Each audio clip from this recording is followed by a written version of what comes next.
இன்றைக்கி வெள்ளிக்கிழமை பௌர்ணமி.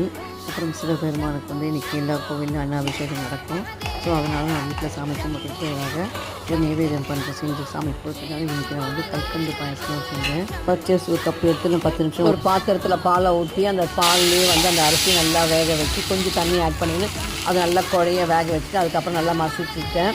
அதில் வந்து கல்கண்டு போட்டுட்டு அதுக்கப்புறம் வந்து கொஞ்சம் ஏலக்காய், அது நல்லா கொஞ்சம் கலர் வந்து சேஞ்ச் ஆகும். அந்த சக்கரை வந்து கல்கண்டு வந்து கரைஞ்சி கொஞ்சம் கலர் சேஞ்ச் ஆகும். அதுக்கப்புறமா நம்ம ஆல்ரெடி வறுத்து வச்சுருக்கிற கேஷ்யூ நட்டு அதையும் போட்டு நான் இறக்கிட்டேன். அதெல்லாம் நான் வந்து இன்றைக்கி சாமி கும்பிட்றதுக்காக வச்சேன். மத்தியானம் லஞ்சு வந்து ஒயிட் ரைஸு, இன்றைக்கி வந்து மோர் குழம்பு, வெள்ளை பூசணிக்காய் இருந்தது அதை வச்சு மோர் குழம்பு, அதுக்கப்புறம் கத்திரிக்காய் முருங்காய் உருளைக்கிழங்கு போட்டு தொக்கு பண்ணிட்டேன். அப்பளம், ரசம், சுண்டல், இதுதான் இன்றைக்கி எங்களுக்கு மதியானம் லஞ்சுக்கு. கோவிலுக்கு போயிட்டு அன்னாபிஷேகம் பார்க்கணுன்னு நினச்சேன். பட் எனக்கு போகிறதுக்கு நேரம் இல்லாமல் போயிடுச்சு.